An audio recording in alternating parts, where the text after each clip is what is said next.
ទស្សនិកជនជាទីមេត្រីជាបន្តទៅទៀតនេះអង្គភាពព័ត៌មាន Fresh News សូមអង្វរអារម្មណ៍ទស្សនិកជនមកបន្តស្វែងយល់ពីយន្តហោះ Boeing 737-500 ដែលបានធ្លាក់ចូលទៅក្នុងសមុទ្រកាលពីថ្ងៃសៅរ៍ចុងសប្តាហ៍កន្លងទៅនេះនៅក្នុងប្រទេសឥណ្ឌូនេស៊ីដើម្បីជ្រាបកាន់តែច្បាស់ជាបន្តសូមអញ្ជើញអស់លោកអ្នកនាងតាមដានទស្សនានិងស្ដាប់ដូចតទៅសោតនីតកម្មយន្តហោះផ្ទុកមនុស្ស62នាក់ធ្លាក់ចូលទៅក្នុងសមុទ្រនៅឥណ្ឌូនេស៊ីកាលពីថ្ងៃសៅរ៍ចុងសប្តាហ៍កន្លងទៅនេះបានកើតឡើងនៅចំពេលដែលក្រុមហ៊ុន Boeing កំពុងតែហែលឆ្លងពេលវេលាដ៏លំបាកដោយមុខមាត់និងកិត្តិយសក្រុមហ៊ុនផលិតយន្តហោះលំដាប់ពិភពលោករបស់សហរដ្ឋអាមេរិកមួយនេះបានញោមញីដោយសារតែការស៊ើបអង្កេតលើករណីធ្លាក់យន្តហោះជាបន្តបន្ទាប់កាលពីប៉ុន្មានឆ្នាំមុនខណៈដែលអាជ្ញាធរឥណ្ឌូនេស៊ីកំពុងតែបន្តការស៊ើបអង្កេតរកមូលហេតុយន្តហោះដែលបានធ្លាក់ចូលសមុទ្រក្បែររដ្ឋធានីចាកាតា គឺជាយន្តហោះប្រភេទ Boeing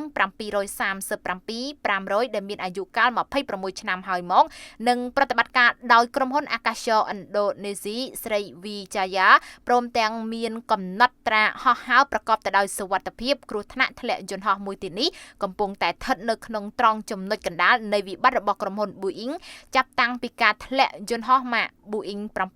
737 Max ដល់ទៅ2គ្រឿងនៅឥណ្ឌូនេស៊ីនិងនៅប្រទេសអេត្យូពីតើអ្វីទៅជាមូលហេតុចម្បងដែលបានបង្កឲ្យយន្តហោះ Boeing ធ្លាក់នៅឥណ្ឌូនេស៊ីមកទល់នឹងពេលនេះអាជ្ញាធរឥណ្ឌូនេស៊ីនៅមិនទាន់អាចកំណត់មូលហេតុធ្លាក់នៃយន្តហោះមានជើងហោះហើរ SJY 182របស់អាកាសចរឥណ្ឌូនេស៊ីស្រីវីចាយ៉ាដែលដឹកអ្នកដំណើរ50នាក់និងក្រុមការងារលើយន្តហោះចំនួន12នាក់សរុបចំនួន62នាក់បានចាក់ចេញពីអាកាសយានដ្ឋានអន្តរជាតិទីក្រុងចាកាតាកាលពីវេលាម៉ោង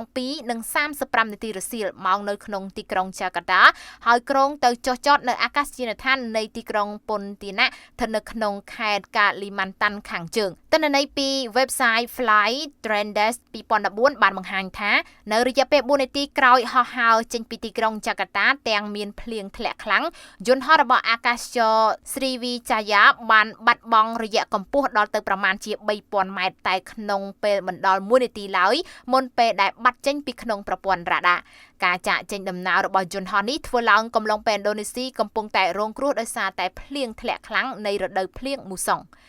តើយន្តហោះត្រកូល Boeing 737-500 និងត្រកូល Boeing 737 Max ខុសគ្នាត្រង់ណាយន្តហោះដែលធ្លាក់នៅឥណ្ឌូនេស៊ីកាលពីថ្ងៃសៅរ៍សប្តាហ៍មុននេះគឺជាប្រភេទយន្តហោះ Boeing 737-500 ដែលមានអាយុកាល26ឆ្នាំមកហើយយន្តហោះនេះធ្លាប់ត្រូវបានប្រតិបត្តិការដោយក្រុមហ៊ុនអាកាសចរ Continental Airlines និង United Airlines មុននឹងប្រគល់ក្រុមហ៊ុនស្រី Vijaya Air នៅឆ្នាំ2012នេះបញ្យងតាមទិន្នន័យតាមប្រព័ន្ធអនឡាញ737-500 មិនមានបំពាក់បច្ចេកវិទ្យានៃប្រព័ន្ធគ្រប់គ្រងការហោះហើរស្វ័យប្រវត្តិដោយយន្តហោះស៊េរី Boeing 737 Max នោះទេប្រព័ន្ធគ្រប់គ្រងលំនឹងស្វ័យប្រវត្តិនេះឯងដែលត្រូវបានគេជឿជាក់ថាគឺជាមូលហេតុនៅពីក្រោយការធ្លាក់យន្តហោះ737 Max ដល់ទៅ2គ្រឿងគឺនៅប្រទេសឥណ្ឌូនេស៊ីកាលពីឆ្នាំ2018ដែលបានផ្ដាច់ជីវិតមនុស្សចំនួន189នាក់និងអេត្យូពីចំនួន157នាក់កាលពីខែមីនាឆ្នាំ2019តើយន្តហោះត្រកូល Boeing 737-500 នេះមានប្រវត្តិយ៉ាងដូចម្តេចយន្តហោះ Boeing 737-500 ត្រូវបានបញ្ជាទិញដំបូងចំនួន20គ្រឿងដោយក្រុមហ៊ុនអាកាសចរ Southwest Airlines កាលពីឆ្នាំ1987ក៏ប៉ុន្តែដោយសារតែ737-500 ជាយន្តហោះស៊េរីចាស់ទើបក្រុមហ៊ុន Southwest Airlines បានសម្រេចចិត្តបញ្ឈរជើងយន្តហោះនេះនៅខែកញ្ញាឆ្នាំ2016 737-500 គឺជាយន្តហោះដែលធ្លាប់មានកំណត់ត្រាហោះហើរប្រកបទៅដោយសុវត្ថិភាពហើយវាស្ថិតនៅក្នុងស៊េរីនៃយន្តហោះស៊េរី737-300 និង 737-400 ដែលបានជួបប្រទះសោកនាដកម្មចំនួន19លើកក្នុងរយៈពេលច្រើនជាង3ទសវត្សរ៍មកនេះឬក៏អាចនិយាយបានថាសោកនាដកម្មមួយលើកតែងតែកើតឡើងជារៀងរាល់ការធ្វើដំណើរបាន4លានដងនេះបញ្ជាក់តាមរបាយការណ៍របស់ក្រុមហ៊ុន Boeing កាលពីឆ្នាំ2019 ដោយឡែករបាយការណ៍បណ្ដាញសុវត្ថិភាពអាកាសចរក៏បានឲ្យដឹងដែរថាយន្តហោះ737ដល់500នេះធ្លាប់ធ្លាក់ចំនួន4លើកក្នុងនោះរួមមានគ្រោះថ្នាក់យន្តហោះនៅកូរ៉េខាងត្បូងកាលពីឆ្នាំ1993 ទុយនេស៊ីនៅក្នុងឆ្នាំ2002ព្រមទាំងនៅរុស្ស៊ីក្នុងឆ្នាំ2008និងឆ្នាំ2013ផងដែរតើក្រុមហ៊ុនអាកាសចរណាខ្លះកំពុងតែប្រតិបត្តិការ Boeing